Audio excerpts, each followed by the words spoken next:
10 seconds. Yeah, real fast. After the 53rd minute, we didn't register a single shot all match. Just point that out. You just opened the show with that. Oh, perfect. Hello, and welcome to ABW Live. Fuck's sake.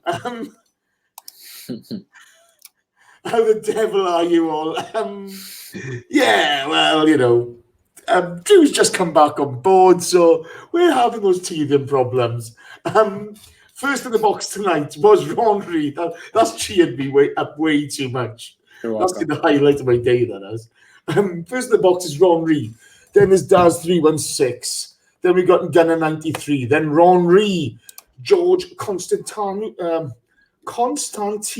Sorry, George, I got that wrong. Christian Anderson is there. Archie's there. Reese 1237. Srinath Murali, Rudy Rastlos, Thomas from Norway. Loki 73, John Bernstein. PG Nez, Julian Salmon. Julian Salmon's been in the box a lot recently. Nice to see you, Jill. Marquis Hodges, David is in there, and Jim Housen. Hello, one and all. Not unexpected, I suppose, but not a great day. Let's introduce you to my two guests today. First and foremost, you've heard him already. It's Drew. How are you, pal? I think I already introduced myself, so we can move past that. Hey, mate. 4 times on the trot now.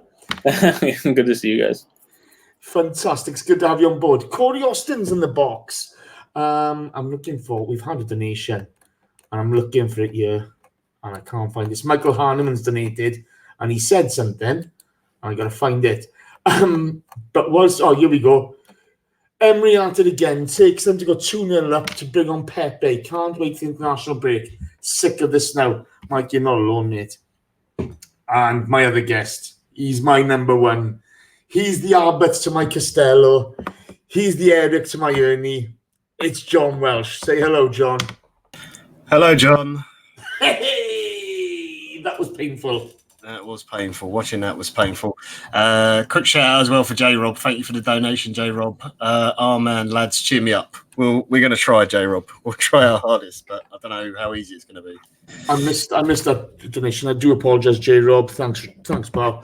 Okay, a couple of quick shout-outs before we start. To Carl Walker, that London guy. He's not ruining your journey home today. He's at his mum's birthday bash. So, Carl, wish your mum a happy birthday from all the boys. This is going to get heated today. So, you know, let's just keep it in proportion, guys. Before the game, you saw people, saw representatives laying wreaths down. You saw the silence for Remembrance Sunday, which is in the UK tomorrow. There are worse things that happen at sea than losing a football game. I know we're all frustrated at the moment. I know it's unpleasant what we're watching, but let's just have a think about what we're saying and doing. You know, we all get heated at times. Nobody more than me. So let's just really, relax. We're going to have a moan. We're going to have a groan. But Remembrance Sunday's tomorrow, and I think it's a time for us to really have a think about what's important in life, okay? So let's get on with it. John, to you first, mate. Ozil playing away. 3 at the back. No Sokratis, no Pepe.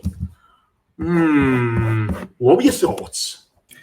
There was some good things from it, I thought, and some bad. I think Ozil's done okay. He's, played pretty well since he's come back into the side after being put out in the cold for a while. So I thought that was merited. 2 up front, or in the way we played it anyway, was bold, but this was always going to be a game where I thought we were going to have to outscore Leicester if we were going to have any chance of winning, because I couldn't see us not conceding. 3 at the back, I don't know. It's okay if you play it right. It makes sense. David Luiz is, for me, a much better centre-back in a free, and he's got that passing range. The issue I had is the getting outnumbered in midfield. and what that is going to do to us there, which obviously did happen in the game. Pepe, I don't know why he hasn't started this game. He didn't start the last one, did he? So I don't know. I think it's more because of the system he decided to go with. I'm slightly iffy about why he started Kolasinac over Tierney as well. That didn't make a whole lot of sense to me. But overall, a little bit surprised he went to the back three, but fairly pleased with the lineup. I would have liked to see Pepe start. But yeah, Sokratis coming out. I thought Chambers has played well. Holding needs to try and get back into the team, and I don't think David Luiz is the worst defender in the world, as some people call him. So yeah, fairly pleased with the lineup. Just a little bit concerned with the midfield as usual. Yeah. Drew, on this week's pod, you spoke about going 3 at the back today, and you weren't happy about it. Can you expand on that, please, pal? Still not happy about it. The results sort of suggest that. For me, the issue was always going to be the midfield battle. I think you knew Leicester was going to go with a 4-3-3. You know what that 4-3 is capable of. It's got the right balance about it. And just 2 in midfield just isn't going to be enough. And against a side like Leicester, who, if you listen to Art's blog this week, they delved into the fact that Leicester are more expansive now under Rodgers. He's brought in more possession game. They like to build play. It's not just counterattacking. So allowing them to have 3 midfield allows them to still build play. It's not just win the ball back and ping it forward anymore to Vardy or to Mahrez when he was there. It's a little bit different now. They like to control the match. So if you allow them to control the match, you've almost played yourself out of the ability to get a result. And 3 at the back will work when it's well drilled, when the players will know their roles, but also you need to have a really good midfield pivot that is balanced and understands what to do. And I don't think ours did. And I think that issue is exacerbated by the fact that the center backs struggled to step up a little bit and give Touré and Guendouzi some additional support, almost to make it a 3 midfield at times, depending on how play progressed. And we didn't do that. So for large portions of the match, they overran us completely. Touré looked pedestrian, I think, not because it was his own fault, but we'll come on to that later, I'm sure. Guendouzi's positioning was interestingly poor very often, and then the forward. We're coming to that now. I think you've explained. Hold on, but one more thing though. It looked okay when the forwards pressed well. The problem is the forwards didn't press well consistently enough, and then that's when it would break down. So. Yeah, okay, we're going to get into that now. I want to come to two donations. The magnificent David Marr has donated 10 quid. Dave would have been when we played Wolves the other day. Dave would have been really, really torn on that one. His dad, who passed away last year, was a really big Wolves fan. So that was a nice one. Dave would have been thinking of his dad last week, and that would have been lovely. Also, Petito 100 donates with $5, and he just turns around and says, questions also need to be asked to the board. At the end of the Europa League final, we knew we needed an attacking mid and the top quality centre backs. I think that's a fair comment, pal. We're going to get into that. We'll expand on that later on in the questions section. Some interesting points from the pair of you there, guys. I really enjoy that. The one thing I'm going to say now, John, the game opened up. It was energetic, but cagey. Do you know what I mean? You saw both teams having a go at each other, lots of counter-attacks. And then the first big incident we have, okay, I couldn't quite believe what I was watching. Leicester have a penalty shout. Soyuncu, or however you describe all right, Jess. Soyuncu, is it? Soyuncu, yeah. Is pulled back by Guendouzi in what can only be described as the biggest act of stupidity I've seen at the beginning of the game in a long, long time. Let's be honest, it should have been a penalty. No ifs, no buts. What the fuck is going through his mind at that point, John? Because I really need somebody to explain it to me. I'm really not sure. Look, I think Soyuncu went down easy, but Guendouzi gave him the option to. I'm amazed that VAR didn't pull that back for a penalty. I don't know if they took into consideration that he perhaps wasn't going to get to the ball. But yeah, if I'm a Leicester fan, I'm absolutely screaming for a penalty on that instance. And it's a really good delivery and it's a good run off, and Guendouzi just doesn't follow his man properly. He's not the only one who's guilty of it in this team. So many players do it. But yeah, it was a really stupid moment, and you just hope it's one of those things that is a sort of idiot moment because of age and lack of experience, rather than something that's going to be in his game, 5-6 years from now. So yeah, very stupid. Lucky we didn't concede a penalty there, but yeah, it weren't easy from the start. It was tense, and we got forward a couple of times, but Leicester were really dominant on the ball, I thought, and penned us in so well. Yeah, again, we have no cohesion.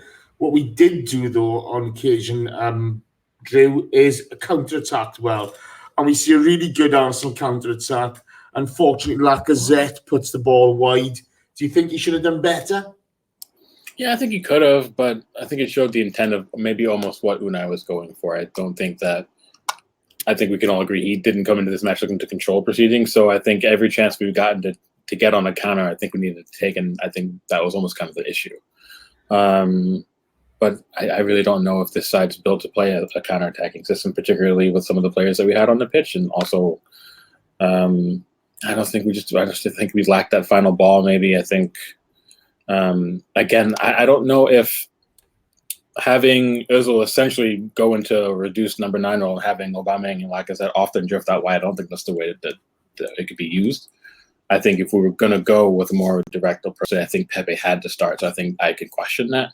And maybe you sacrifice either Mesut Ozil or you sacrifice one of Lacazette or Aubameyang. But that's kind of a bigger systemic question or answer. In terms of Lacazette, it's hard for him to find form when he's always in and out of the team, or never getting 90 minutes. Or obviously his head's a bit down. I don't think he's quite happy necessarily. So could have done better, but I think he had a good match despite that. But we can come on to that later for sure. Yeah, absolutely. Slevin A piles in with Slevin A piles in with donation, and he says, "I'll take Bruce Rioch back." That's not outlandish anymore, is it? It's just not. It's not outlandish at all. John, you see Tielemans fizzing one across the crossbar, across the face of the goal, after a quick throw in. Chambers, I'm not sure if he actually gets a touch on it, but he does enough to put Vardy off. Then you see Lacazette hitting one wide.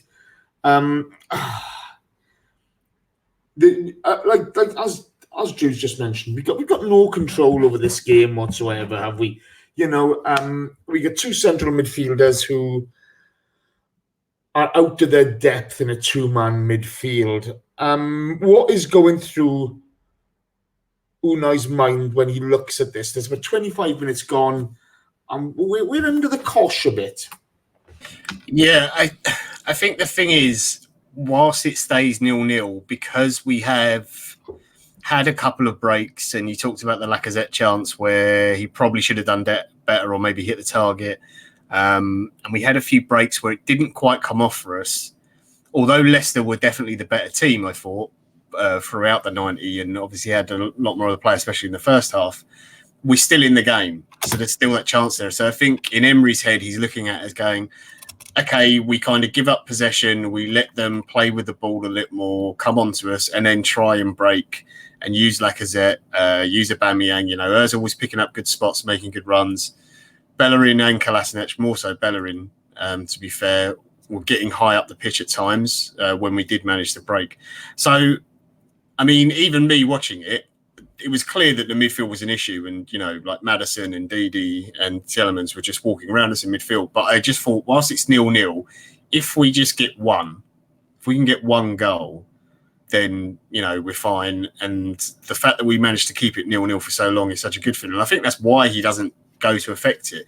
But he must be, stood there watching and thinking, okay, the midfield isn't going to work, and at some point I'm going to have to change this or flex the system slightly, because either David Luiz has got to step up and help with the midfield, or Mesut Ozil's got to push onto Ndidi in some way because he wasn't really marking him, or as Drew said at the start, the forwards have got to push on and make it harder for the back, for Soyuncu and Evans to play out from the back, and we just weren't doing any of those things. David Luiz at times looked lost and wasn't quite sure whether he should be ahead of the other two centre-backs and helping out in the midfield or dropping in, and that balance there between the two midfielders and Luiz's position just wasn't working at all either. No, absolutely. Drew, we see a point. You see a poor Bellerin giveaway. as they're trying to play the ball out lead to a Leno making a save from Perez. The lack of movement and ability, athletic ability in the midfield was absolutely crucifying us. Meanwhile, they're coming on. They really are hungry for the fight. Do you know what I mean? They're eager to get on every single ball. But we're creating chances, aren't we? What are you thinking at this point? Because, as John's saying, he sees what Emery's thinking. But if you're Brendan Rodgers, for argument's sake, what are you looking at this point? I think it's kind of the same thing. I don't feel that any decent manager in the league can look at us and not have an easy time dissecting what our problems are. It's the same problems that have persisted, not just this season, but in large swaths of last season as well. The balance is always off. Players lack positional awareness and oftentimes can be easily caught out of position when you transition quickly. And all you have to do is move off the ball and you can catch us out. So for me, I just kind of feel like maybe that's why I think Leicester at times press quite well, because they know that we kind of under pressure, we do tend to we give a possession way easily. Even Leno gave possession way easily and almost had an own goal himself. Just all it takes is one moment of just put us under the caution and all of a sudden the wheels kind of fall off. So I feel like that's kind of all you need. And then that issue persists when you lack numbers in key areas to try to build out. And you can say Bellerin gave the ball away cheaply, but the other issue is that did he really have any options to pass to? So when you force play, you give the ball away. That's simple basics. That's the thing, is that there's the movement off the ball is poor. Yes, it's poor. But it's always been poor. Yeah, but going up the line is awful. In midfield, I mean, I'm having a go at Guendouzi tonight. Okay, I'm having a go. Right up.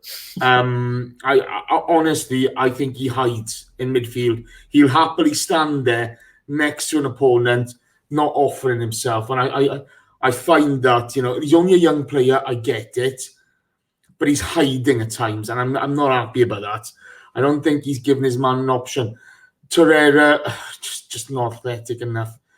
Here we go. 40 minutes. Christ on a bike. This is painful. That's my actual note. Okay, that's my actual note. You get Madison hitting when it just clips the crossbar from a free kick. We are awful. That's my next note. John, there are people paying good money to watch this, and that first half, I mean, there's so little content for me to talk about here. Well, what did you make of it? I mean, I think everyone kind of felt going into this game that I think most people probably had us down to lose, or like if you asked them beforehand, would have taken a draw because of the way Leicester are playing at the moment and the form we're in.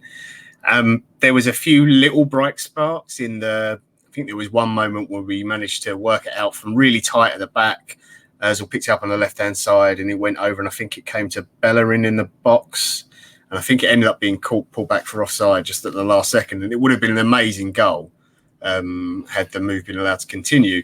And it was just tiny little glimpses like that where I was just like, if one of these comes off, we're going to score an amazing goal. And, wow, we've really sort of turned the tide, because Leicester looked comfortable in possession. Like, we just couldn't get any handle on Maddison at all. Vardy's movement was excellent up front for them. I thought Perez was really good. We managed to keep Barnes quiet for the most on the left-hand side, and they didn't get their fullbacks too involved. But the amount of time that Maddison and Tielemans were getting on the ball and the slickness of their passing and stuff, there's those games where sometimes you just have to say, look, one team is better than the other. And I think today, to be fair, Leicester were better. And if they had taken some of the other chances they created, it would have been more than 2-0. I think that would have been a little bit flattering.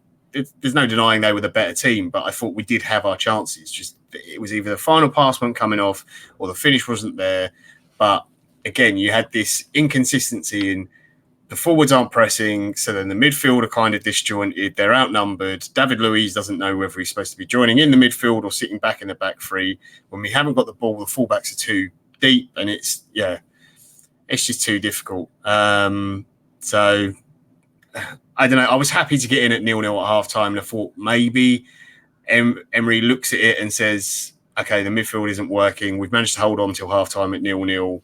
We switch things up a bit. Maybe you bring Pepe in, or you move Aubameyang to the left and take one of the defenders out, something like that. Just that was like my sort of clinging on to something, because I thought if it carried on the way it was, eventually Leicester are just going to put one of those away. But this is the thing. I mean, my notes at the end of the half are awful but good chances. I know, But the one thing I don't get, Drew, your perspective on this, and I think it's going to be. I think we're all kind of singing off the same hymn sheet at the moment. But if you're going to play a counter-attacking game, okay, you need to solidify that midfield area. So you need to stack it a little bit more, as you mentioned earlier on, and you need a little bit of pace. And Pepe's got bags of pace. Playing into space is a strength for him. And we're not using him. I mean, what are you putting this down for? I don't know, and I don't know if any of us know. And I think that's kind of one of the sources of frustration. Again, you kind of understand that Ozil's done well since he's come back into the side, and you kind of feel like, off the basis of that, you needed to start him today just because of, you want to reward decent form. And I understand that from a managerial perspective and building players' confidence. But you also have to look at the side that you're playing in and what your match plan is. And if Ozil doesn't fit into the actual match plan overall, then you don't play him. Or same thing can be said for Lacazette. It's not just Ozil that can be dug out, because I don't think he played poorly either. I think you could make a case for Lacazette that could have been the one to not play. So I don't know. It feels like, to his credit, Emery does try to counter his opponent and think his way into solutions, but the problem is he overthinks his way into solutions, and it becomes a poor solution with 4 or 5 different avenues he could have taken, but he never stuck with one, and it never comes off as a cohesive plan, and then it just ends up biting us in the ass. So again, like I said, a couple minutes ago, I do think that we missed Pepe in large parts of this game. I think there were certain moments where just having his ability to pick the ball up and beat a man or two and create space for himself, and then by extension drag a centre back over and create a space for Aubameyang to run into, or maybe a late run from midfield, we were lacking that today. So, and once again, we over-relied maybe a little bit too much on the wing backs for certain phases of play. So again, systemically, the issues it wasn't cohesive. But again, that's something that we've seen for months now, and I don't see it changing anytime soon. Yeah, this is the thing. Even if we've got our wing backs applicated, or we're not holding their full backs back. Yeah, exactly. We're just not doing it. They're overloading us in midfield. Our midfield pairing are not capable. Yeah. Of doing the job of a Xhaka and a Rambo. They're just nowhere near there. And we've got this lack of cohesion between the midfield and Ozil, Lacazette, and Aubameyang. Which, I mean, I don't mind having a pop at Torreira and Guendouzi. I really don't. But the issue there is tactical and setup. So the manager has to take the fault on that. That was the first half, guys. Very little to be positive about, to be honest. A couple of good chances, great, but we didn't put them away. So, that's the way it is. Chat box. Hi, how are you? It's really nice to see you all in there. Supercalifragilisticexpialidocious is in there. That's my favourite name ever. Fly KJ's in there. Thunder Road's in there. JH is in there. Zoidberg's in there. Pablo A's in there. Data KLBC's in there. Hello. How are we? I got 76 likes. Do you really, really think that is acceptable? Do you really, really think that we have to put ourselves through this week in, week out and not get a like? For pity's sake. Are you all Unai Emery? Are you? Because that's embarrassing. That's embarrassing. I expect 180 likes today because we've got to sit through this shit on a weekly basis. And we've got to try to make sense out of it. When, to be honest with you, I just want to turn around and say it's another bag of wank from Unai and his boys. That's all it is. It's another bag of wank. Okay? So, who do you want to be? Who do you want to be today? Do you want to be Unai Emery? Or do you want to be Brendan Rodgers, taking the 3 points and going with a smile on his face? People don't want to be Brendan Rodgers. Yeah, I know. I can't believe I'm saying that. I can't believe I'm saying that. Yeah, we all want to be Brendan Rodgers, don't we? Going home, 3 points in the bag, going, ooh la la, look at me. You can all call me David Brent, but I don't give a shit because I got 3 points. Honestly, you know, I've had it. I've fucking had it. I'm not going to call him names. I'm not going to do it, okay? But I expect 180 likes. So let's get tapping, people. Let's get tapping. Tappy, fucking tappy. Let's get going, okay? Because, you know, thank God. I used to hate the international break. Now I cannot wait. I cannot fucking wait for the international break. I get to watch Wales play. Happy days. Rambo in a jersey I like. Oh! And I don't have to watch Unai Emery ball.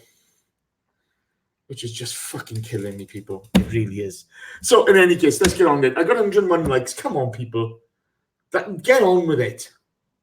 180, please. Let's start going. Right. So, John, second half kicks off, mate.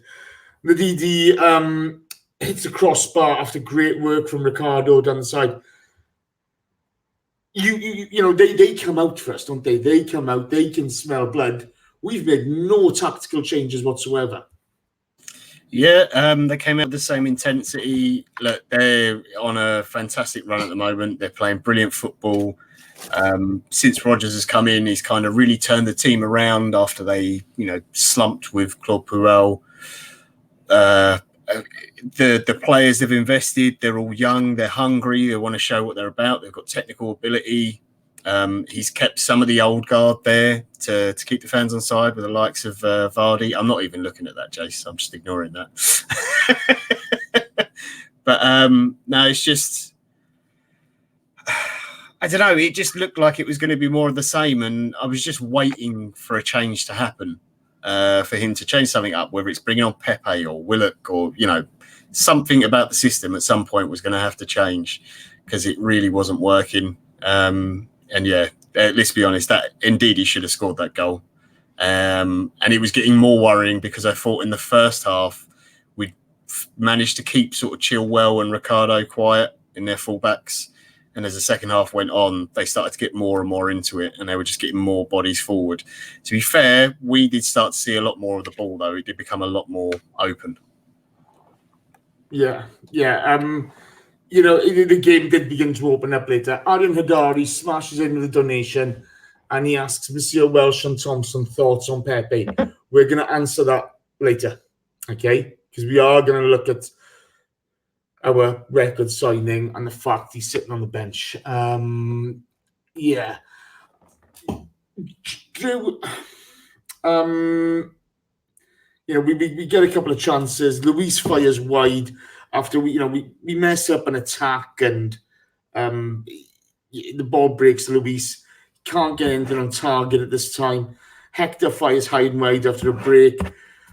We're carrying some threat, aren't we? But do you think at any point Leicester were worried about us in front of goal? Because I didn't get the feeling they were.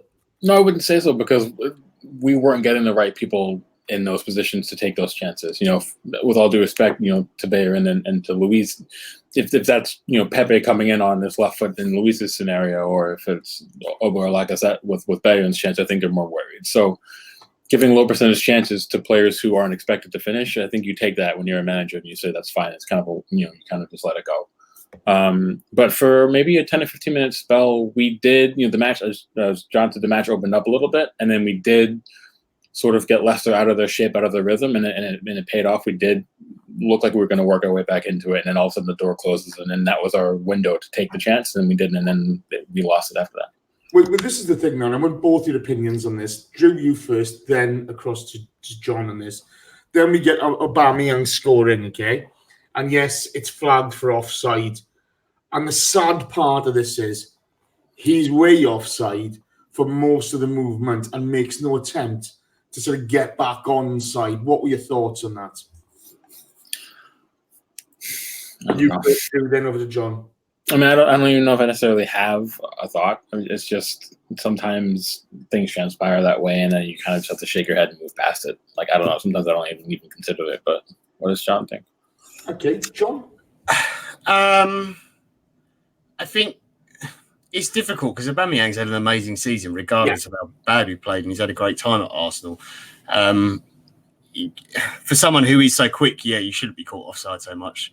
But I think when you're in a game like this, where there are large spells of the game where you basically don't have anything to do, you're stood around waiting for a ball or waiting for service, or you make a run and the play doesn't come out, or you're expecting your team to play it out for the back and work it out from a tight situation where you're being closed down because that's the way you've been told to play by the manager, and it's not working. You get frustrated and you get overexcited and you step ahead. Should he be onside? Yes, absolutely.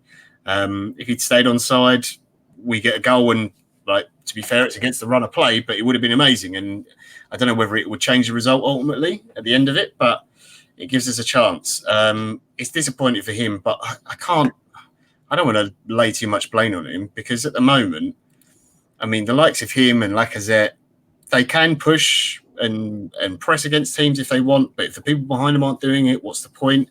They're scoring goals and getting us out of games where we might lose, and maybe it scrapes us a draw, or they're winning us games and stuff. They're doing near enough everything they can at the moment, and the rest of the team around them aren't helping them in any way. So I have some sympathy for him. It's disappointing, but I don't know. It is difficult because as much as I was annoyed with him, and I was annoyed with him, you look at his contribution to the team this season, and it's been quite magnificent. Yeah, it really has. So it's one of those.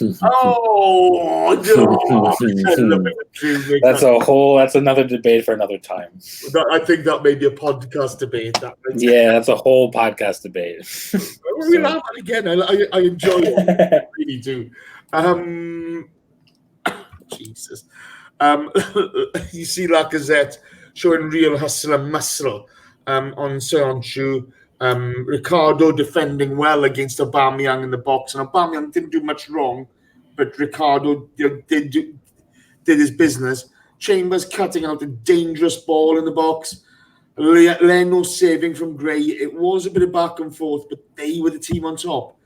And then it comes through. It just comes. Goal, Jamie Vardy. No pressure on. I think it was Gray in the. Who had played the initial ball into midfield, and they just played through us, didn't they? Yeah, I mean, we were talking about this in the chat as it happened, and I think there are two schools of thought in it. One is obviously I thought that move was brilliant, so you have to tip your hat to it. That was excellent football, and it's really hard to be critical when something comes off to that level of perfection. That's something that you see, prime Barcelona pull off, prime Spain that level. But then you watch the replay, and then you maybe watch the second replay, and then you see the things that actually went wrong.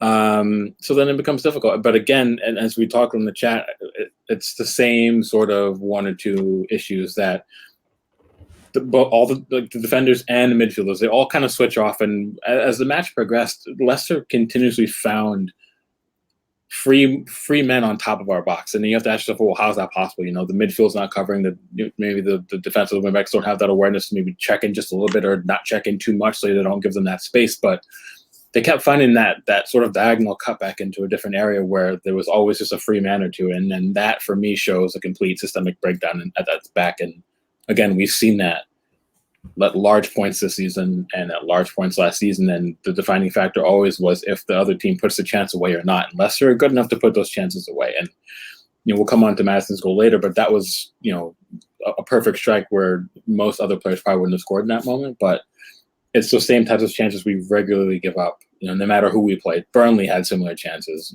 so you kind of have to ask yourself, is it the players? Is it the poor organization? There's no communication still. So again, and I'm sure we'll come into this later also, but we haven't seen any amount of, again, progression in that area in regarding to how we play. And it is frustrating, but with all due respect to us, it was a brilliant move, so we have to respect it, but it doesn't make it any less frustrating. The annoyance is, John, I mean, from my perspective, the initial ball, there's no attempt to put pressure on the ball. There's no attempt to put any pressure on Gray. The midfield continuously allow the ball to come through at a defence. Granted, the defence didn't really help itself. They didn't come out to force Leicester into beating them, so to speak. Again, that issue of defenders or midfielders not going comes down to the system, because if you're in a midfield 2 and you're up against 3, someone like Gray gets the ball. Is it the left-sided centre-back who's supposed to go? Is it the wing-back who maybe is caught too high up the pitch? So then it is the centre-back who has to go across as a midfielder. Do you then cover across the field there? But then you've left one man in the middle against 3 midfielders. And then you kind of stuck in this. You have to make a decision, or you just stood there and you're not affecting the game in whatsoever. If you make the decision, all it is just one easy pass and you're bypassed. And they did it so often in the game today.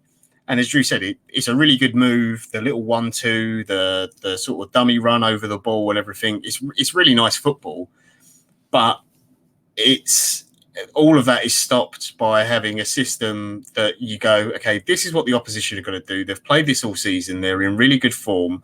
We have to go into the game knowing these are the issues we're going to have to address and play against. And we didn't do it. And we saw how it was happening in the first half. We go into the second half, nothing's changed. You would think at some point that needs to be changed, and the manager just didn't do it. So it was only a matter of time until they scored. And let's be honest, they should have scored before that. Maybe, I know, indeed he should have scored, and Vardy probably should have had one as well. So we could have been 2-0 down at least by that point already. Bellerin as well, he ends up tucked in because the centre-backs are shuffled across, because they don't know one of them's got to go out to Gray. So then you end up moving over and he's got too tight, and Vardy just very cleverly just takes a step or two off of his back and just finds a little bit of space, and it's a really good finish. Yeah, it's hard to argue with that. A quote, Drew's just put something in our box. Quote from Unai Emery after the game: "We can be disappointed, but the attitude of the players was good. They did the game plan." And there it is, and there is my frustration. So look, I feel a little bit for Emery, because I do think some stuff gets lost in translation. I think he struggles a little bit still with his English, despite. I've got to be honest. Okay, I've got to be honest with you. I do feel for the guy, okay, because it's a horrible position for him to be in at the moment, and I don't want to throw stones. You know, that's not what we want to do. You know, we've been talking about the same problems for over 12 months. Yeah, you know, me and you have sat here, and it's like Groundhog Day when you're talking about the same problems for nearly 12 months. Right? I remember us getting called names when we would initially were talking about it on that run. You know, we had people having a pop at us, and yet, funny enough, now those people never turn and say, "Oh yeah, you were right." They never say that, do they? And we're still doing it here. We're still talking about these same problems, and he's done nothing to change those issues. In fact, it seems as though every decision he's made has compounded it. They've compounded the problems. So, as much as I feel sympathy for him, and Jesus Falcon puts in there, how can you feel for Unai? He has a squad, it's on him. Yeah, it is, and he will get the sack. Okay, but as a human being, I don't want to slaughter the guy. I don't want to, I don't want the witch hunt that we've seen on Xhaka, that we've seen on Mustafi. I'm not going to do that. I do think Emery's right in what he's saying, that I did think the players' attitude was better today. I do, as much as Leicester were the better team and they played better than us for the majority of the game, I do actually think that's one of our better performances that we've had.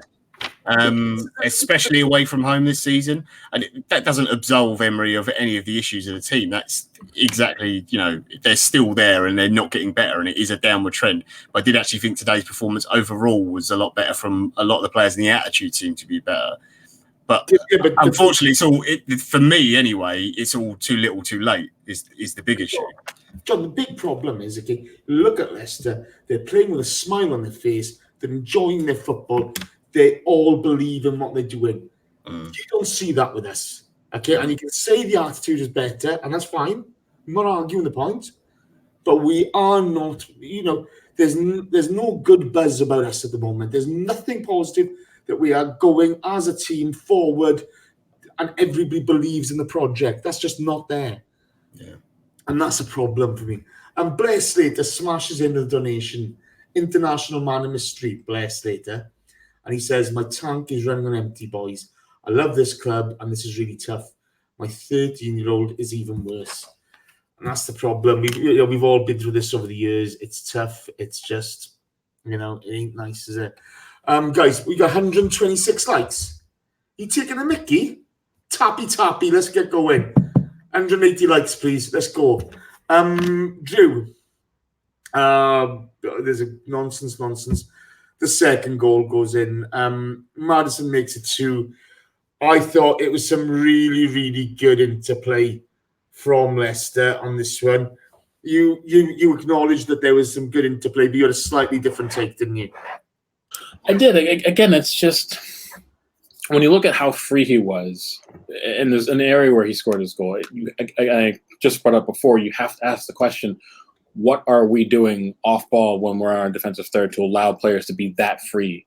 Despite the nature of the move, we saw this under Arsene Wenger as well in this last year or two, that we get so easily caught ball watching when we're defending, and our awareness falls completely off the table, and then that allows a lot to happen. Now, again, you have to give credit because that strike was absolutely sensational, and then even the slightest mishit, and it's either over the bar or 10 yards wide. So Maddison deserves a ton of credit for actually putting the chance away, but the fact that he's that open to be able to take that chance is the problem, and that's, again, a systemic issue. And John was speaking about it just before, where the wing backs don't know whether to check in too deep or to stay out wide a little bit. The center backs don't know if they're stepping or not stepping. The midfielders are all over the shop. They don't know who to pick up because they're already overrun because they're down a man in the midfield battle. So it's just, when you add all those things combined, it just gives you that perfect storm of issues that we've seen persist time and time again with this team. And it just shows that we're lacking balance across the table, and we're lacking cohesion, and we lack the ability to communicate and problem solve on the fly. These are all things that we've seen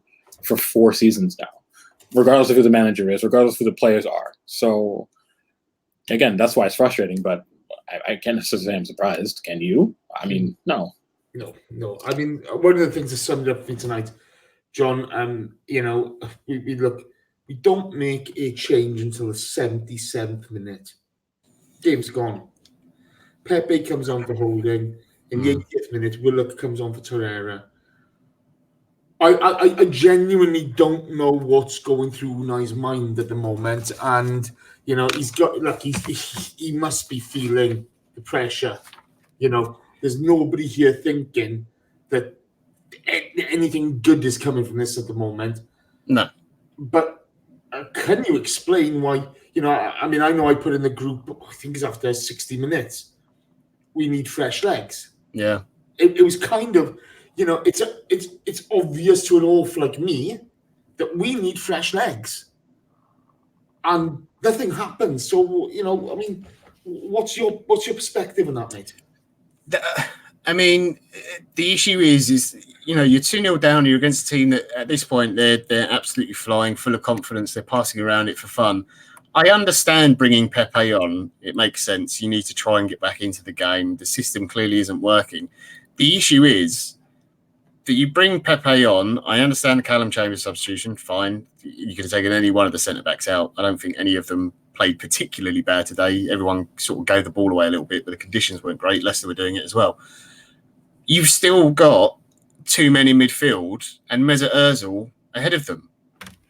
And look, I think Ozil's been pretty good since he's come back in, and I always slate him and whatever, but we know the one thing he's not going to do is necessarily work particularly hard and track back and cover men, and especially when you're against a team like Leicester, which is full of energy, full of running, really good movement, they can pass the ball slickly, it's not going to work.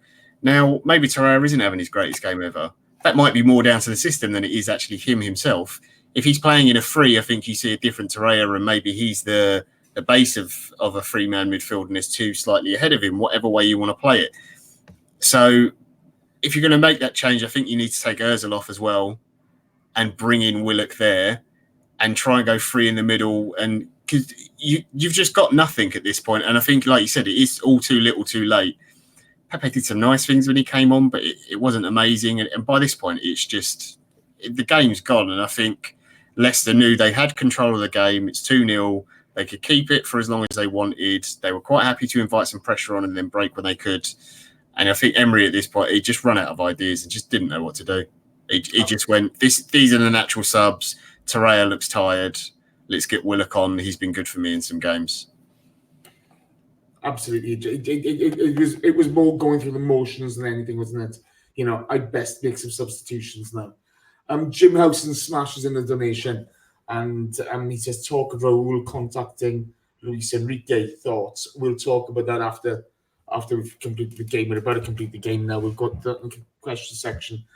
Guys, all the donations we're getting at the for November are going to Movember in memory of Steve, the Lord Hillwood, and John Mel, Ellis's dad. Ellis did Movember last year. The bastard love child of Saddam Hussein and Freddie Mercury as he is. So alongside him this year, Danny's doing it. Danny looks like he should be on a register.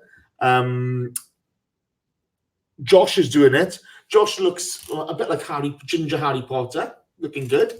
And Shredder looks like he should be in a noir movie, doesn't he? He's just looking good. So fair play to him. Shredder looks like he needs to be followed around with people playing saxophones and a lady in a red dress, perhaps, that doesn't stay on very long at the moment. So yeah, it's a good look. Trench coats everywhere. Yeah, he's definitely the one pulling it off the best so far. But yeah, he is, and he's got that smouldering look thing going as well, isn't he? Fair play to him. Sorry. So the one thing we panned across, then the camera panned across, Drew, and you saw in the 84th minute Raul and Edu not looking happy in the stand there.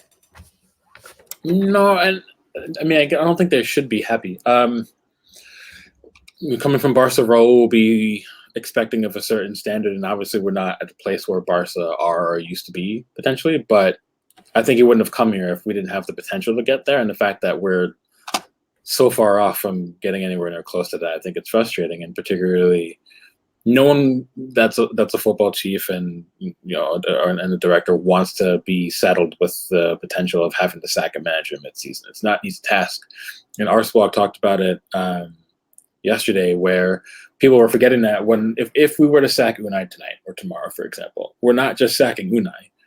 He brought his assistant with him. He brought a goalkeeping coach with him.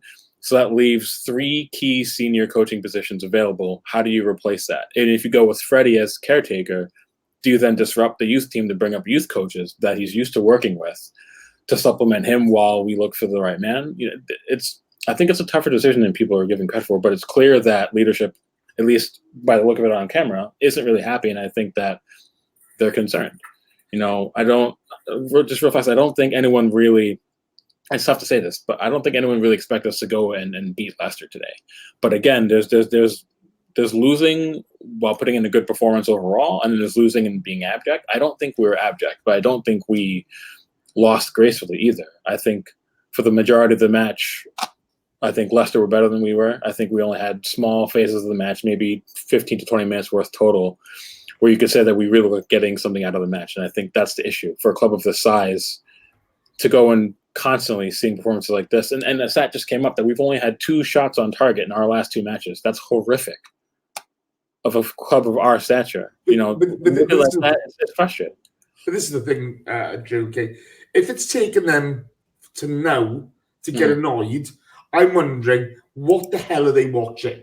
Because they're not watching what we've been watching for the last 12 months, okay? Because it was crap. And trust me, the football was crap when we were on the 22-game unbeaten run. Now, I can accept people giving him, we've got to give him time. That's fair enough. But when you're making basic mistakes, and Raul is just as accountable here, make no fucking bones about this. When we're making basic mistakes with the squad and the tactical football, the tactical setup that the manager wants to play, they're all a shower of shit. And for all of us to blame just Unai on this, I think is wrong. Okay. No, that's the thing. I don't blame just Unai. And I think we were talking about this on WhatsApp, weren't we? I think that I knowing how Josh and Stan and KSE are, because obviously I'm American, I see how they run their other franchises. I don't think they want the potential level of instability that could be brought on by doing a mid-season sack. But because again, it's not an easy task to take on. I think if they're going to sack him, they're going to want someone a little bit more permanent than just a caretaker for the rest of the season. Because if you want to have some sort of semblance of, getting a new man in as early as possible to really instill what he wants to do, rather than having a caretaker and then bringing in another new manager who might be trying to build something different than what Freddie would potentially do as that caretaker. So I think there's other things you have to consider. I think that's kind of where it is. And I do think that maybe leadership wants to wait until it becomes so crystal clear that he has to go before they pull that trigger. I think to us, it's a little bit more clear because we're passionate fans and, it's been frustrating and we've seen the signs that have been lying under the cracks that have been papered. I get it. But I think that's kind of what they want to do. But that said, there's no better time than to do it now if you were going to do it mid-season, because we have the international break coming up. Now you can get a new man in. He gets 2 weeks to really try to instill some semblance of what his identity wants to be, and then you go with it from there. So I can see both sides of it. But for me, I would take that gamble and I would take that risk, because I think if you don't take it now, if you wait and it gets worse in the next month or two, then you're in an even bigger pickle. So I think do it now and it makes sense. I totally agree. But Ryan Cross smashes in the donation and he says, if we miss Champions League, who do you see leaving? I have Auba, Laka, Pepe, Torreira, probably Leno. Who else? We'll come to that in the question section, Ryan. Thank you ever so much for your donation, mate. Much appreciated. That was the game, John. It's a game where I found myself just sitting there emotionless. I didn't enjoy the game. I didn't enjoy... Whoa. Stop. Sorry. Thunder Road has just put in my chat box KSI or Logan Paul. I think Logan wins, but KSI's a goner. Stop. I think he means Gooner. KSI is a Gooner. A Gooner, right. Stop. Jace, he's trying to find something to cheer himself up with. I will not have fuckwits being spoken about in my chat box, okay? Thunder Road, me and you get on. Don't push it. Do not push it, bro. Oh, that's got my blood boiling. Sorry. But I don't know, mate. I just watched that. It's unfortunately, the joy has been sucked out of watching the Arsenal for me. It's not exciting. It's drab. It's boring. It's not pragmatic in every way. Just go through some stats. So we had 49% possession. We had 8 shots, 1 shot on target.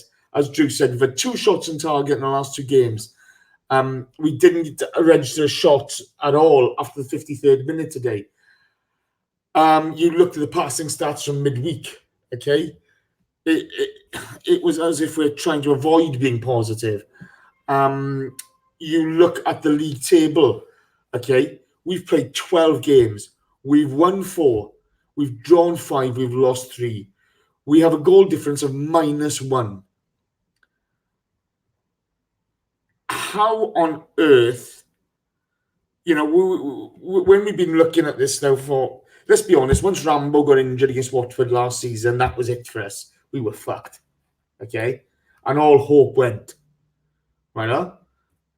How on earth do the club why haven't they taken action before now? Because I cannot see. I know Drew's really given a good description of how he sees it there. And I get what he's saying. But if we have any ambition whatsoever, how do the club justify the position that they're in at the moment? I think the thing is that they can't.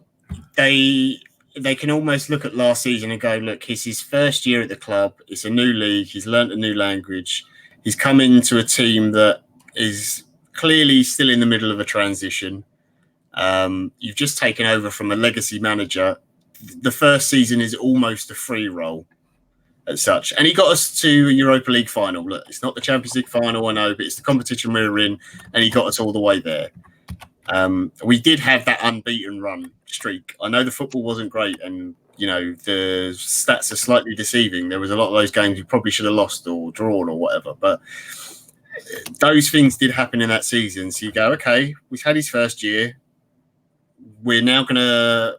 It's not necessarily about backing the coach; they're backing the club in the terms of their investment and the players they brought in. We're going to give him these new players now, and right, we'll see what he can do. And I do think what Drew said is right, that changing a manager mid-season is really difficult.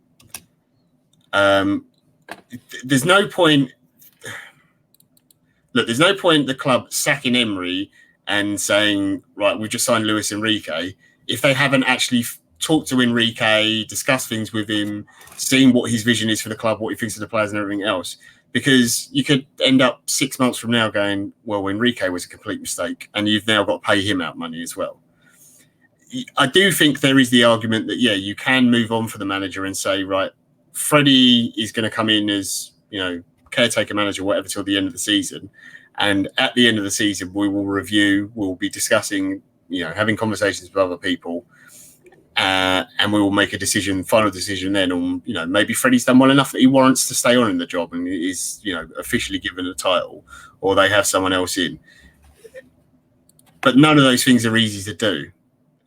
That they do have to really consider now, and I'm sure that the club aren't going to come out and say we think Unai's doing terrible. If he loses against Leicester, we're going to sack him. They're never going to say that. They're always going to say you back the manager. But I guarantee these conversations are happening. I'm sure that they said they vehemently denied the Mourinho thing. I guarantee Raul probably did have dinner with Mourinho. Maybe he did have the conversation with him. Raul might have said to him, look, if it was all final say on me, then yeah, you come in and get the job, but KSE aren't interested because maybe you're bad for their brand or whatever. But I'm sure they're talking to Enrique and Allegri and everyone else, and these conversations are happening. But it's not a simple thing to do. No, it has now. The issue is that it's getting to the point now where it's not like we're stagnant, kind of we'll float around 5th, 6th, maybe we'll luck our way into the top 4 if Leicester or Chelsea have some bad results. It's now getting to the point where we're trending downwards and it doesn't look like we're not at the flat line, we haven't hit bottom yet. That's the big issue for me. So, I'm sure someone's probably asked the question about pulling the trigger on Emery. Everyone knows my opinion on it. I do hope it happens. But yeah, it's up to the club now. It's down to the one thing that gets me. Okay, you see Bayern doing it. Yes, the thing is, you can't compare us with Bayern Munich. That's a club, an institution that's been run so differently. I'm not trying to compare us with Bayern Munich. What I'm trying to say is, okay, yes, they've been run differently, okay, but apparently when Raul is coming in, we are putting in processes in place, so we don't have to rely on one manager, one coach, whatever, whichever you want to call it.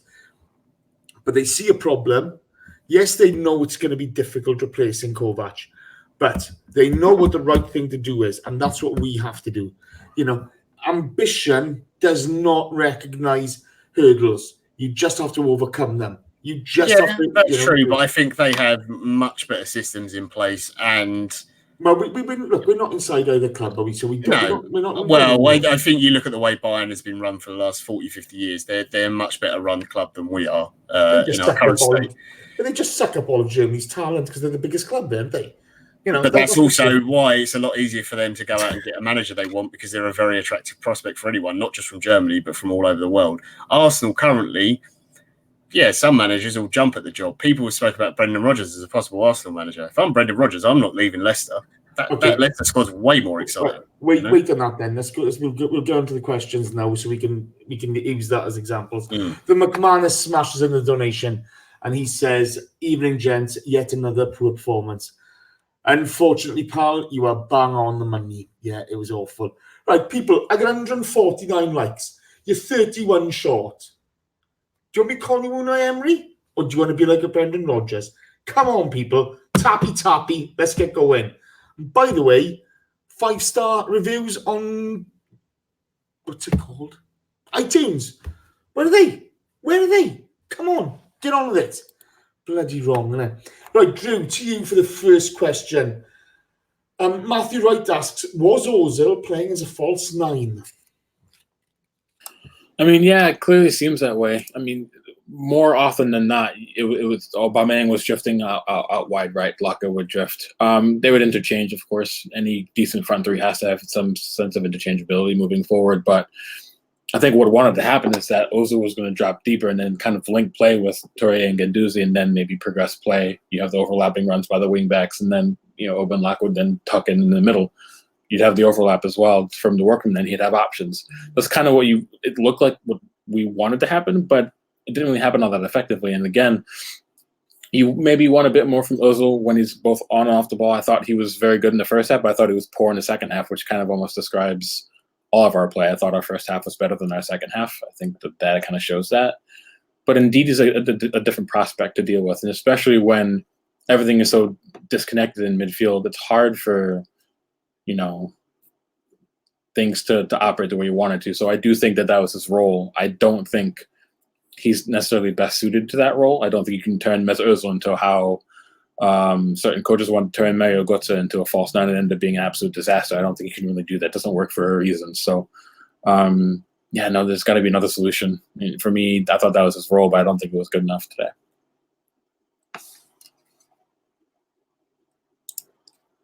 Jace, you're muted. Yep. Sorry, lads. That's all right. I genuinely don't think that Unai put Ozil, Torreira, or Guendouzi in a position to succeed today. I think, Agreed, yeah. The gaps between them, what he's asking them to do, how he's asking them to set up, it's just too much. And yes, I don't mind having a pop at Guendouzi, and I don't mind having a pop at Mesut. I don't mind having a pop at Torreira. I thought the three of them were fucking garbage today. Absolute garbage, the three of them. But I don't think they're being allowed to flourish, and that's a big problem. John, Petito 100, when he donated, said, questions need to be asked to the board. At the end of the Europa League final, we knew we needed an attacking midfielder and top-quality centre-backs. Nobody got beyond the ball today, did they? No, I mean, it was Aubameyang, basically, and that was really it.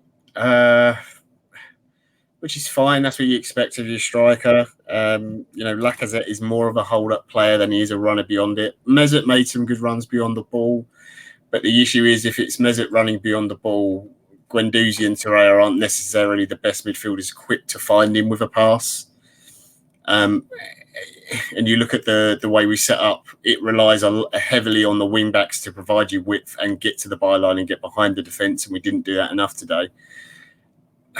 The attacking midfielder thing, I think to a certain extent we addressed that with signing Pepe, because he was I know he's not an attacking mid or whatever, but he's a winger and he's someone who can get beyond the ball, and he's got that pace, and we've seen him do that a couple of times already this season. Ceballos looked like a sensible purchase, but perhaps he flattered a little bit too much in that Burnley game, and now people were reassessing his quality. In terms of centre-backs, that's been an ongoing issue, and I think the club decided to keep faith with Rob Holding and bringing back in Callum Chambers. I thought it would be enough. Whether it is or not, I don't know. The one thing I would argue is even if you got the best centre-back in the world, it doesn't matter how good a centre-half you are. It makes no difference if the midfield in front of you aren't giving you protection properly and allowing the other team to have so many chances to run at your goal. You're going to concede. So it's both it is an issue in terms of recruitment, but it is also an issue in terms of what's done with the players on the pitch. It's both. Yeah, the midfield's a major issue for us at the moment, and unfortunately, I mean, it was putrid there today, putrid. But on the bright side, Sokratis had his best game ever for the Arsenal. Hey, and also, guess what? No one can blame Xhaka today. This is the bit that really makes me laugh at the moment. It's the bit that really makes me laugh, okay? The fucking witch hunt that boy's had to go through. And everybody's been calling out for Torreira and Guendouzi. You put them there together and they were shit. Guendouzi and Torreira were fucking rubbish today. They were fucking awful. Guendouzi hid. He absolutely hid. Okay? No cohesion with that pair whatsoever. And now, are they having a go at him? No, they're not. They're going to fucking ignore it because the fucking witch hunt was an absolute disgrace. And if I was Xhaka, I'd tell us to fuck off as well. Yeah. I really would. And that's my 2 pennies worth. And if anybody's got a problem with it, I couldn't give a fuck. I really couldn't. Fuck my life. I've seen so much shit go behind the players. And Guendouzi, just because I'm having a go at him, he's not a bad player. He's still a great young prospect, but way overhyped, way too young. Torreira, not played in the right position. He's always going to fail. They're not bad players. They don't deserve to be, to have the witch hunt. But they were shit today. And, everybody's going to ignore that. And Xhaka's still going to be the boo boy. And Mustafi's still going to be the boo boy. Well, guess what? You fucking overrated the wrong players. And we let the wrong player go to Italy. Fucking nonsense. Sorry, I've had my 2 pennies worth. There you go. Drew, Unique79 asks, if a new manager comes in, he will need time to fix things. How long do we give him? And will Arsenal fans in general be patient with whoever comes in to replace Unai Emery? It's really hard to put a timeline on how quickly a manager rights the ship. There's multiple ways you can look at it. Liverpool are where they are now because in the long term, Klopp fixed things. But in this first year, they didn't do particularly well in the league. But then you look at Lampard at Chelsea, and he has them firing on all cylinders within months of his appointment. So everything's very, very different. Some managers need players to fit their system. Some managers can work with what they've got. Even Saints, despite some of the results didn't really change, but there was an uptick in their overall performance levels under Hasenhüttl when he first came in. So it really all depends. And that kind of starts with making sure you pick the right manager moving forward. If it's the wrong manager, no amount of time is going to work. If it's the right manager, it depends on how that manager's vision coincides with what the club want to do with the players that he has involved. So it's about a balance with that sort of line of thinking. And it's not, black and white. It's all inside the gray area. So. No, it's really difficult, isn't it? It's really difficult. We haven't got a crystal ball, and we just give an opinion, and we'll be right and we'll be wrong. What happens to the pitch is a totally different thing. Skin1964 says, can we play you every week? Southampton are busy. Oh, cheers for that, pal. Fucking cheers. Kick us when we're down. While you're in there, you better give us a like. Congratulations on today. You were the better team, deserved it. I'm not fucking happy, though. I'm really not happy. Right, so next question. God, so I've just been reminded by something in the chat before we go to the next question. So at the start of the season, Mr. Pessimism over here, I was like, Lacazette, Aubameyang and Pepe between them, I reckon they're going to get 70, 75 goals this season. I know.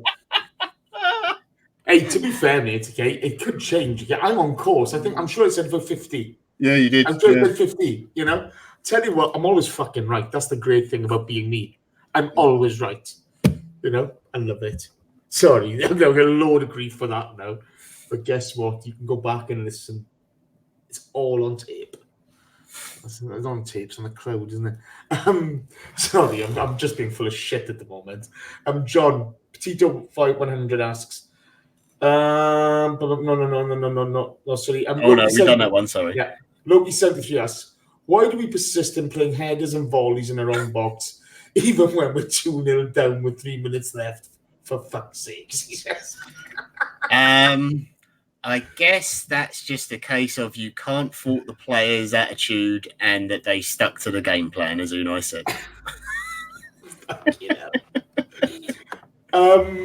Right, okay, so George Constantino. Balls. George Constantinuis asks, not whether Emery should be sacked. The question is there anyone better to replace him? I'm going to answer this. Yeah, there is. It's not a case of being a better manager, a better coach, or anything like that, okay? Emery will go somewhere in his career which may be the perfect fit for him. Mm-hmm. Certain people fit clubs better than others. I think the problem is Unai never kind of embraced this role. He didn't turn it around and embrace it fully. I think there's a hangover with him from the PSG days, and he's kind of standoffish, and he's not throwing himself into it and saying, right, you know what, let's play rock out with your cock out football. Let's have a go. We've got players who like to get forward. We've got players who like to attack. He doesn't really do that. And I think that's the problem. And God love Unai Emery, he doesn't deserve a witch hunt. He's just failing badly. He's just failing badly, and it's sad to see. Drew, Arsene Wenger asks, I wanted to ask you, who do you think will get us back into the Champions League and improve us in the league? I mean, how am I possibly supposed to answer that? It's difficult. Again, give me two names. Just two names. Christ. No, whoa. Don't give me Christ, okay? This is a fella, okay? You're back in the big show now, okay? You're back in the big show right now. You're with Mr. John Welsh, okay? His beard's better than mine, so clearly that's the problem. Give me two names you think, do you know what? They could be the right fit for us. I mean, you kind of almost have to suggest that maybe there's some credence to bringing in Luis Enrique in just because he understands what it's like to manage at a big club and get the best out of a very talented front three that seemingly can't work together. Suarez, Neymar, and Messi are all big personalities. They all want to be, the main one to lead an attack, but he got them all fit and firing together. And oftentimes Suarez was not even used as a number 9. So you can maybe see the similarities with what we have with the Laka, Oba, and Pepe. So maybe you could say that. I mean, the second option depends. If you're looking at managers who we don't have to peg from another club, it's kind of slim pickings right now. I don't think Mourinho is the one. I think Allegri just doesn't suit what we have. Not that he's a poor manager, but again, like Unai, I don't think he's the right fit for the club. I think that's kind of the problem. I think Rafa might be able to right the ship. I don't think he's good enough to get us into Champions League. So I think if you're looking at who is actually available, I think you can maybe say Luis Enrique is the only one, really. I think Mourinho is too heavy-handed with his approach, although he has a lot to prove, so maybe he's a little bit more motivated. But I mean, on current information and form, I would only go with maybe only Luis Enrique. So we'll see. That's interesting. I've got a lot of time for Enrique. I mean, I think his achievements at Barcelona were undervalued a bit, but let's wait and see. Dr. Gray, I love you too. Thank you. Chat box, I got 164 likes. You're 16 short. Don't take the piss. Don't be like Unai. Be like Brendan Rodgers. Be like David Brent. Take those 3 points home. Tappy. Let's get going. Balls. Who's put another one in there? You just annoyed me now. So somebody puts another question in the chat box, and of course I lose my place. So thank you, boys. Okay, John. Matthew Wright asks, "Where's this pragmatic manager we were meant to be getting? Sorry, where is it?" I really don't know because it's something we cried out for a long time under Arsene. Just sometimes you have to respect the opposition and say, no, we can't just always play the same way. You've got to adjust for the opposition. And I thought we would get that with Unai because he is a little bit, whenever I've seen him at other clubs, he tends to be a cautious man first. The problem is that he's pragmatic in the wrong way, that it's not like he goes out and he goes, right, we're going to build a solid defence and get ourselves 30 minutes into the game. Then when we're comfortable and we can see that we're closing them down and they're not really creating, they can have the ball, but they're not doing anything with it, then we'll build and develop into the game. He kind of goes into games to, let's not lose. Or, a team pegs a goal back against us to make it level. And instead of going, right, I need to bring some forwards on or change this up a little bit, he goes, okay, we'll play for the draw and make sure we don't lose the game now. That's a step of pragmatism too far. I was quite prepared for boring football. I would have taken it. I really didn't care. I grew up watching George Graham teams and look, they weren't great to watch, but we won games and I was happy because my team was getting 3 points and occasionally you'd get a cool, really exciting Ian Wright wonder goal or something. but the rest of the games weren't particularly thrilling to watch. So I was quite happy to take that under Unai, but there just doesn't seem to be there. There's no organisation, nothing. So I don't know. I think his mentality is, I don't think he's got the right mentality for what he at least perceives as a big club. I think you saw that evident at PSG. I think you've seen it at Arsenal. I don't think he can necessarily deal with big personalities. And then I think you look at how he did at Sevilla, Valencia, teams that are, they're well known, they're big and everything, but they're not of the same level. And the players and the people that have in their squad aren't necessarily the same big personalities. So he can cope with that and almost that kind of underdog mentality. I think there's a bit of an inferiority complex, isn't there? I think, if you scratch maybe. Surface, there is also like you said earlier, sometimes a manager comes in, doesn't fit a club. It can happen with a player. Yeah. You can be the best player in the world, you go to another club, it don't work.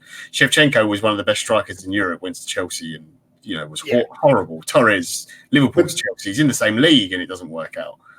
But the reason I say that is because the issues around Ozil, Ramsey, Pepe. Do you know what I mean? That's why I think there's an inferiority complex there. Yeah. I may be totally wrong, and if I am... he handled the way he handled the club captaincy thing was horrible. Yeah. The Ozil thing is a mess. I don't think it's all his fault. I think that's left over from the previous regime that hasn't helped him, that he's walked into that.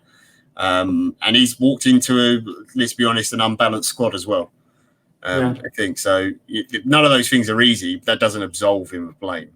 They're not his fault, but they're still his responsibility. No, but look, not being funny, you come in, you take on those responsibilities, and that's the way it is, and there's nothing you can do with that. Arin Hadari asks Drew, Monsieur Welsh and Thompson, just going to ask you this, Drew, thoughts on Pepe? I would say 90 to 95% of the fan base was happy with the business. I think the issue, though, past his potential as a player, I think that he's the type of player who for me, I think he really only fits a certain way of playing. I think we look at the type of football Lille played, it was far more direct, it was far more incisive. Pace was really one of the key ingredients that you needed. I don't know if he fits what Emery wants to do. That does not mean that he won't be successful at Arsenal if he stays more than one season, depending on who the next manager is and assuming that Emery doesn't last more than this season. But I think currently, I don't think he necessarily is the kind of player that Unai can get the best out of. Even bigger players than him at PSG struggled under Unai Emery, despite getting results. So I think that's, for me, kind of the meat and drink of it. I think he's a very good player. I think he's, like most of our players, are being undersold currently under what we have to work with right now. So I think the jury is still out. We'll kind of have to take it one day at a time and wait and see. Okay. John, you mentioned a few weeks ago a stat about Unai Emery and wingers. Was it 10 total goals in his managerial career that scored? I can't remember the exact number, but he essentially at all his clubs, he's never really used wingers. And when he's got them, he's either used them in different positions, used formations that didn't necessarily give them best opportunities, and they did not score a lot of goals, no. Okay. This is just not the way he likes to play football. Yeah, and this is the thing, we all were calling out for wingers and this, that over the summer, but that's not in his plan, and that's an issue. And that's where I have a problem with Raul, etc. If you're spending 72 million quid on a player in a position that the coach or the manager's not going to use, well, no offense, mate, you're as fucking guilty as the coach. It's as simple as that. John, Don one asks, and Drew's just answered a very similar question, but I want your opinion on this now. I want one name from you. If Emery gets sacked tonight, who would you bring in to replace him? I know Drew has European knowledge, but so do you, pal. So Drew's answered it. Your thoughts, please. I would give it to Freddie for now, but I would give it to him with the caveat that we're going to go and get Arteta. Ooh. I think if Guardiola leaves City, Arteta's going to be offered the job, and if he's good enough for City, he's more than good enough for us. You just splashed your monkey custard all over the screen with that, didn't you? Yeah. You went nuts there. That's a big shout, fella. That's a big shout. I think sometimes you've got to be brave and give it to someone. The players know him, they respect him. He doesn't care if people don't like him. he'll be quite happy to walk in a change room and slap someone in the bollocks if they need it. Yeah. Do you know what? Let's be honest. I don't mind. Don't get me wrong, it's a risk. I think it doesn't matter who you get. It's always going to be a risk. There's a certain level of manager you get where you know you're not going to drop down in the league beyond below a certain point. But yeah. I'd do it. Okay, that's cool. John Bernstein asks, I'm going to answer this one. Do we have players who are good enough for a different coach to get us to top four? I think we do. They're not good enough to challenge Liverpool. Yeah, I do think we have good players. I think we're a bit disjointed at the moment. I think the midfield's a big issue. And, Danny Ceballos is a very, very talented player. Okay? Grand Xhaka is a very talented player. Guendouzi is a very talented player. Willock, talented. Torreira, talented. There's a lot of talent in there. Okay? But what we've got at the moment are disjointed skill sets. So, for arguments, if you're looking at Joe Willock, he lacks experience. Okay? If you're looking at Torreira, he lacks athletic ability, okay, and height. Guendouzi, he's a bit of a jogger, not really sharp on distributing the ball. There's always a few too many touches. You've got Xhaka, who has mobility issues and is a bit creaky under pressure. And then you have Ceballos, lovely skill set, but not direct enough. The one thing all these guys are missing is the ability to get forward and get beyond the ball. I think Willock looks lovely driving the ball forward, but it's getting that balance of wherever you're going to play in the midfield correct. And I think, we've got fan favourites who social media and the fans are calling for, who are just not gelling together. You saw that tonight.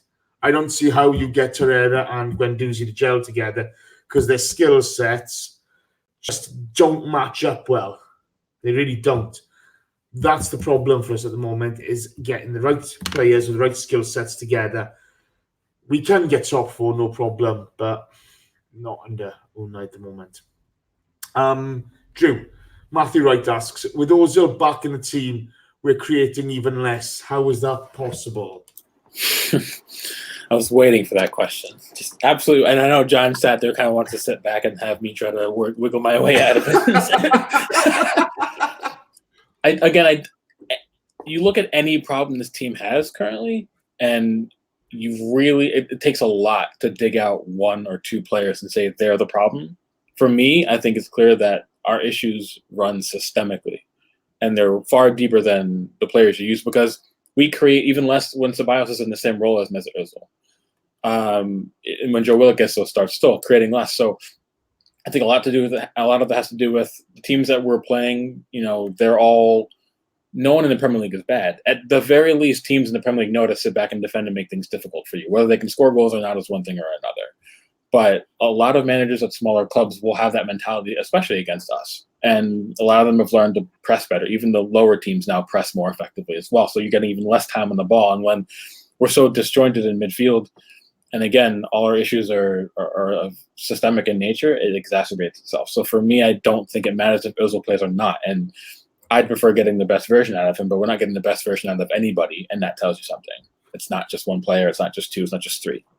So I don't think it really matters at this point. And it's unfortunate that we have so many good players individually. Like someone just put in the chat just now that, his controversial opinion was that individually we're just as good as Liverpool. I don't necessarily agree with that, but individually I do think we're good enough to we should easily be third, fourth at the absolute worst, and we should be putting some distance between us and the places below the Champions League spots, and we're not. So that kind of tells you what you need to know about what our actual issues are. And it's not an individual player, it's not a couple of individual players, it's more than that.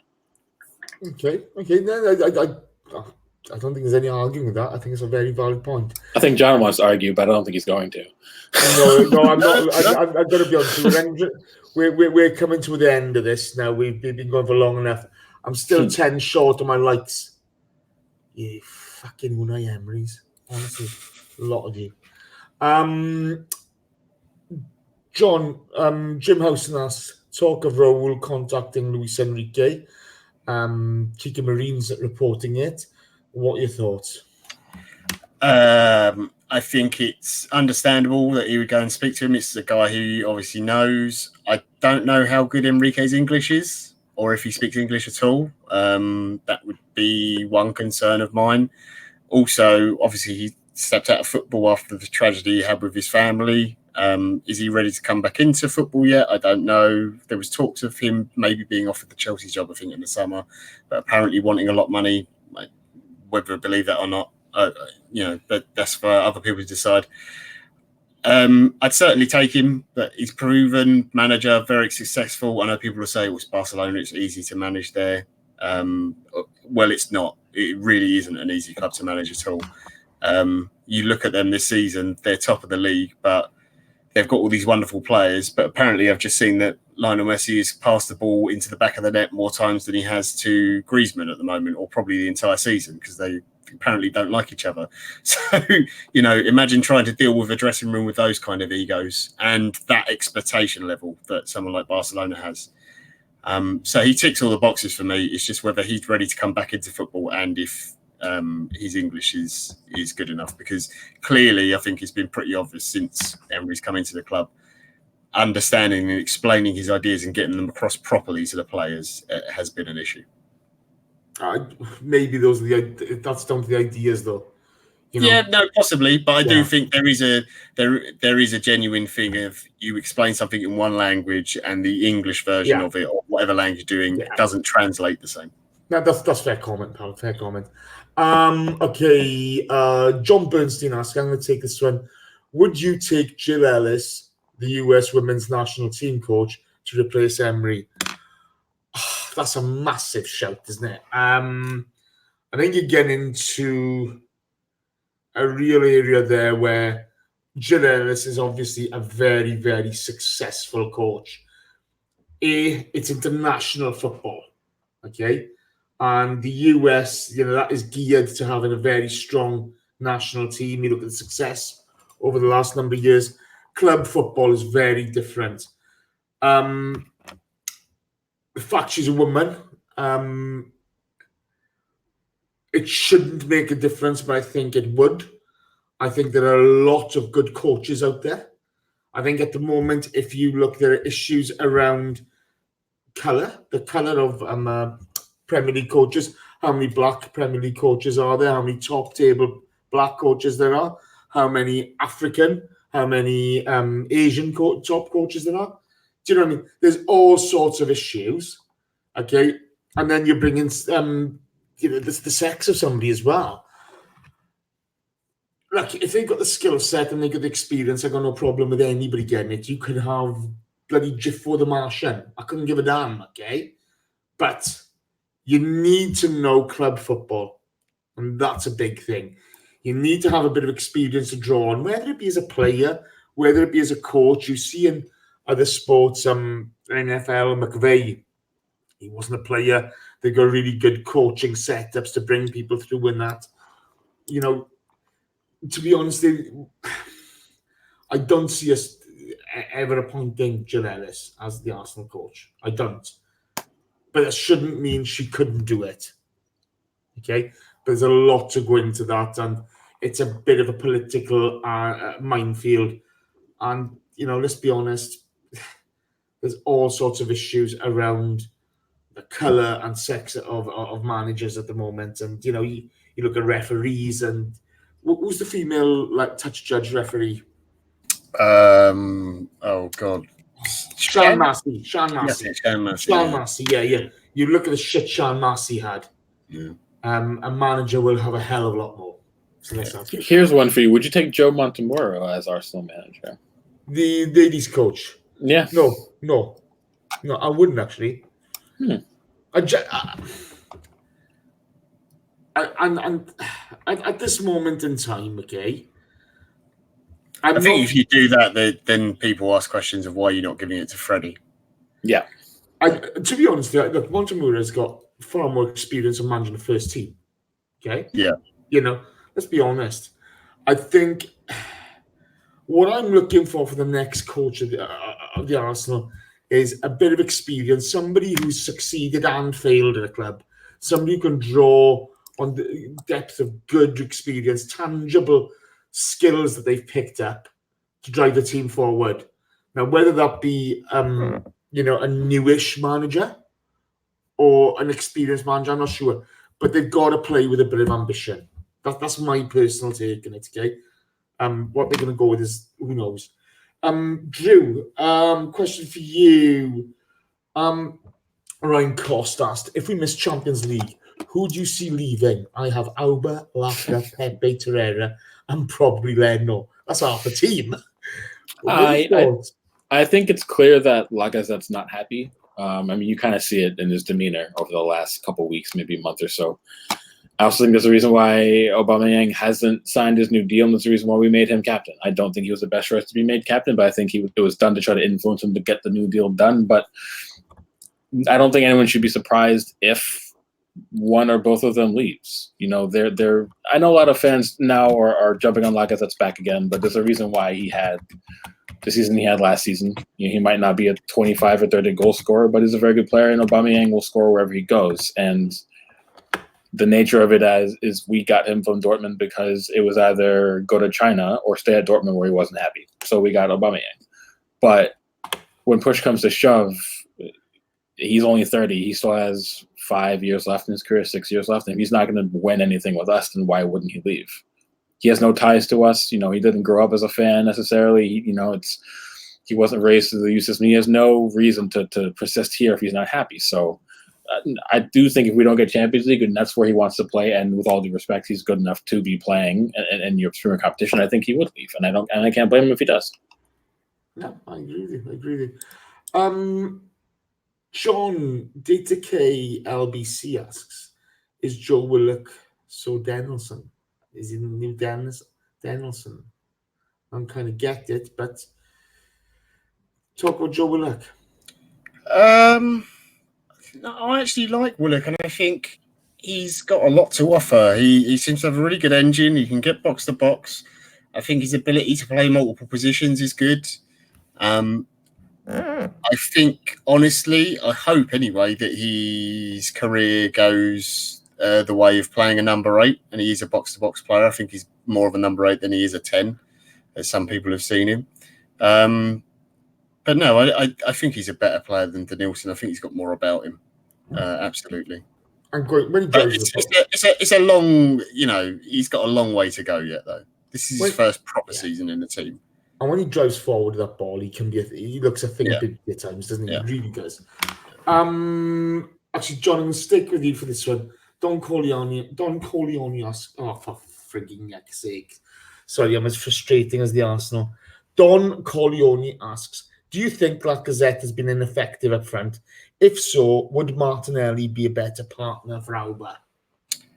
No, I don't think he's been ineffective up front. I think the fact that Aubameyang has got so many goals overshadows what Lacazette does in the team. I think, excuse me, he takes a lot of the attention away in terms of defence. And I think you see some of the link-up play and their understanding of each other and their movement together is good. I do think, as much as I like Lacazette and I love him, I think there is a tendency for his performances to drop off when we play away from home. I don't think he's as effective. And there is also the question of, if Aubameyang is scoring that many goals, do you just drop Lacazette and put Auba up front? I think it's a fair question to ask. And that's not a bad light on Lacazette. It just shows how good Aubameyang has been in terms of his goal scoring. But he's shown he can score from wide as well. So, I think the big thing as well is when you look at Lacazette, he's very much more effective when he's got a runner coming from midfield. He likes playing off a runner, getting ahead of the ball, doesn't he? I think that's why when you see him with Aubameyang, he does like it, because Aubameyang will make those diagonal runs, which will open up a bit of space for him to move into or lay a ball off. Yeah, it's a difficult one. Drew, Arsenal 1886 to 2006 asks, just joined you. I'm not sure if this has been mentioned. Do you think Luis could play as a holding midfielder for us?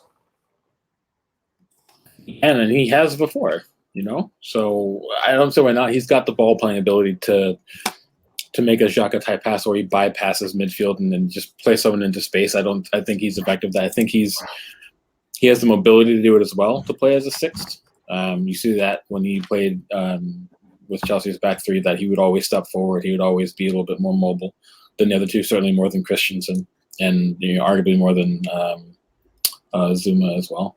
Is it Zuma? Yeah. So I think he could, and also it would give us a little bit more stoutness dealing with aerial challenges in midfield, something that we are poor with. Even Jack is not great in the air, but certainly Torreira and Guendouzi and Willock aren't particularly great there either. So I think it would give us a little bit of a different dynamic in midfield. And if Holding and Chambers find any amount of form, or if we keep Luis next season and Saliba comes in and settles, I think you could argue that you could go with something like David Luiz at 6 and then play Holding and Saliba as a center back pairing if it all works out. So I think there are options, but we'll see how it goes.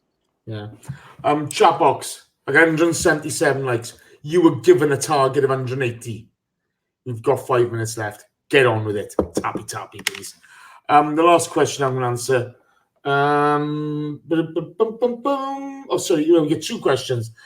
John, you can have the next one, then I'll take the last one then. Michael Hahnemann says they scored the first goal today and we still didn't get a result. The question is, who's going to have the worst mentality, us or Southampton? Well, speaking to our good friend Ross, the Saints fan, he was pretty grim about today's result. I think the Saints players will have the worst mentality because they all hate Hasenhüttl and all want him to go. And the club walked into the dressing room and said, all of you players are going before the manager is. So I'm pretty sure it's going to be the Southampton players. I'm not saying that means we're going to win, but I tell you what, if there was a time to get a manager in, this run of games we've got coming up now, it's a nice, comfortable way to ease them in.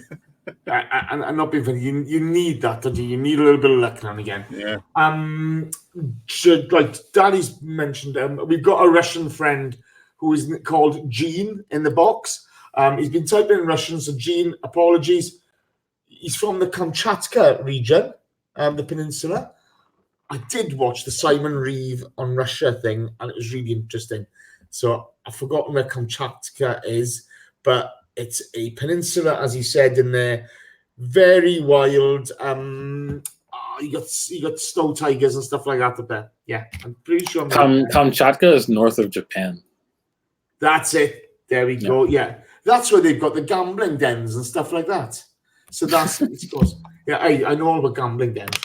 So welcome, Gene. Welcome to ABW, fella. And he says, you should not take Emery to the Arsenal. The game with him is so dull and boring. I was enraged and trembling with Emery and at Juventus. So we don't mind. He does have a point. Yeah, he does. Yeah. And to be fair, okay, Leno, let's be honest. George Graham's latter years weren't great. Okay, I don't think they were as boring as people made out at the beginning. But the last Jace, years, do you know how bad our Premier League record is at the moment under Emery? The last manager to have a record as bad as this in the Premier League, George Graham. His last season at Arsenal when we finished 12th. Yeah. Do you know what? It broke my heart when Georgie went. And when you found out what he was doing, it was just horrible. It was just horrible. So that's it for today. Gene from Kamchatka, welcome to ABW, fella. Hope you've enjoyed. Again, 180 likes. You are Brendan Rodgers's, not Unai Emery's. Well done, people. A massive thank you to those who donated tonight. Michael Hahnemann, J-Rob, David Marr, Petito 100, Slevin A, Aaron Hadari, International Man of Mystery, Blair Slater, Jim Howson, Ryan Cost, and the one and only Pedro McManus. To those of you in the chat box is really interesting tonight. It's been a tough old day. We're not good to watch. We're not interesting. It's just painful, but c'est la vie. To those of you listening on any other platform, iTunes ratings would be nice, please, people. 5 stars preferably. Talk about how cool I am or how much of a tit I am. It doesn't really matter. Whatever your thoughts, it doesn't matter. But 5 stars would be nice. Thank you very much. A massive thank you to John. Good to have you back, pal. Thank you, Jace. Glad to be on. Excellent. Drew, good to have you back in the fold as well, pal. Thanks for having me yet again. I enjoyed that. Maybe I haven't podded for a while, so it was nice. That was. It's good. It's football's a game of opinions. We'll be right, we'll be wrong. It doesn't really matter. Tomorrow is Remembrance Sunday in the UK, where we remember those who've been injured or lost their lives, given their lives to their country. Let's not go nuts at Unai Emery. The worst things that happen at sea, and we want him out. We don't have to be abusive. We don't have to be nasty about it. We can just say, look, we want you out. Okay, so let's keep it in perspective, please. Formerly Noza says Carpenter in. That's a bit harsh. You don't deserve that. You really don't. And all the donations we've had tonight, thank you so much, guys. If you donate via PayPal or anything like that, or to the Boys Movember pages, we really do appreciate it. We're tweeting regularly from the podcast account. Josh, Ginger Harry Potter. Danny deserves to be on the register. No, sorry. Film noir shredder, looks like he should be in a speakeasy somewhere with a trench coat and a hat. And the bastard love child of Saddam Hussein and Freddie Mercury, Ellis Mel. You are all fantastic. That's it for tonight. Thank you all so much. Colin Hardy, we love you too, pal. We really do. Thank you ever so much for your support. We really appreciate it. Don one, I don't know, I think we'll try to do an After Dark soon. Let me think about that. All the best, people. Take care. Good night. I'm switching this shit off.